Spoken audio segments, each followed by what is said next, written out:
Welcome to the Old Man of the Three with JJ Redick and Tommy Alter, presented by Cash App and brought to you by 342 Productions. Today is a very special episode. The title of this podcast episode is simply Retirement. Tommy's going to join me in a second, but I have written some notes, some things that I just wanted to convey. So it was 30 years ago this month that my family moved to Roanoke, Virginia, on Lost Mountain Road. And my dad immediately put up a hoop for me and my older sisters to play on. It was on that court that my basketball dreams began to take shape. It was an uneven patch of dirt, gravel, and grass. And as a 7-year-old boy, I dreamed of playing at Duke. As I got older, I dreamed of playing in the NBA. The last 30 years of basketball have been beyond my wildest dreams. I never could have imagined that I would have played basketball for this long. After years of youth leagues, AAU, high school basketball, 4 years at Duke, and 15 years in the NBA, I'm retiring from the game that I love so much. Going into last season, I wanted it to be my last year, but wasn't sure how the season would play out. It was difficult for a number of reasons: being injured, being away from my family, COVID protocols, and really, truly not playing up to my standards. I would like to describe last season as a 7-month exercise in coming face to face with my own athletic mortality. And it was scary and confusing. I wanted to give myself some time to reflect and figure out if I wanted to keep playing.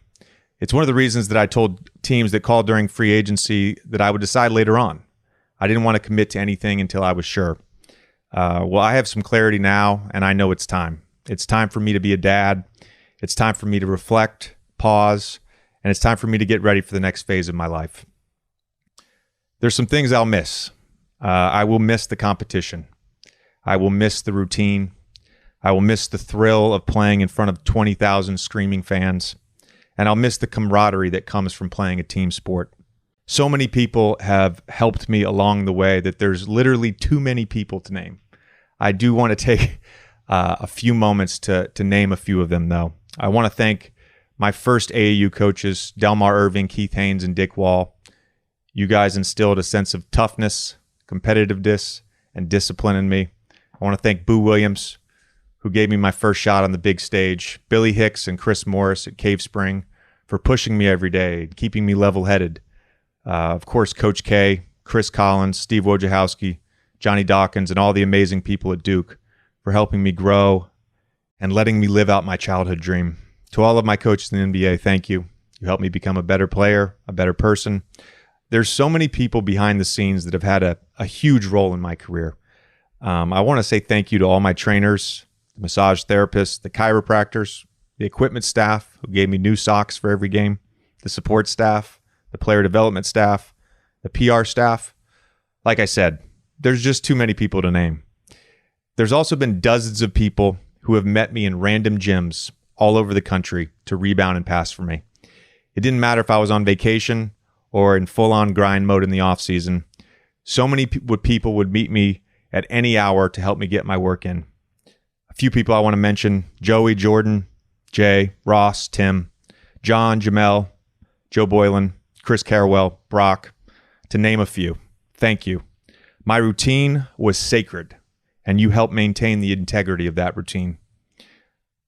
I also want to thank my agents from Wasserman, Greg Lawrence, Bob Myers, Arn Tellem, for helping me navigate the first 10 or 11 years of my career, and Steve Human, Jessica Holt-Steinberg, and Aaron Mintz for helping me navigate the last 4 innings of my career. When people ask me what will I sort of miss most and what I'll appreciate most about my career, I can honestly say it will be the relationships that I've built and the moments I've had with my teammates. The moments I've had competing against my peers. It's been a true honor to be in the NBA brotherhood for the last 15 years. My mom and my dad have had such an incredible influence on my life and my basketball career. They, with 5 kids, all playing sports, they drove all over the country.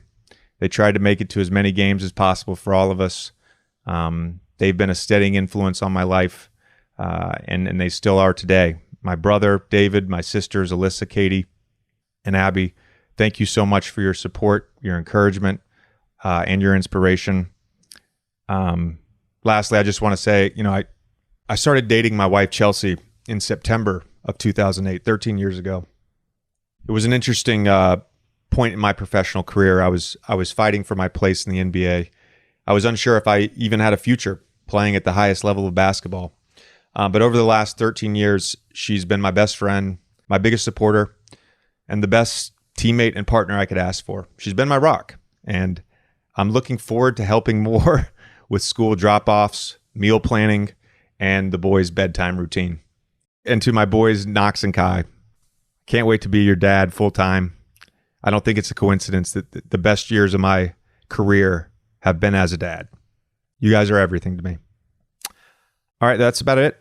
It's a little bit of a bittersweet day, but thank you, and thank you as always for listening to the pod.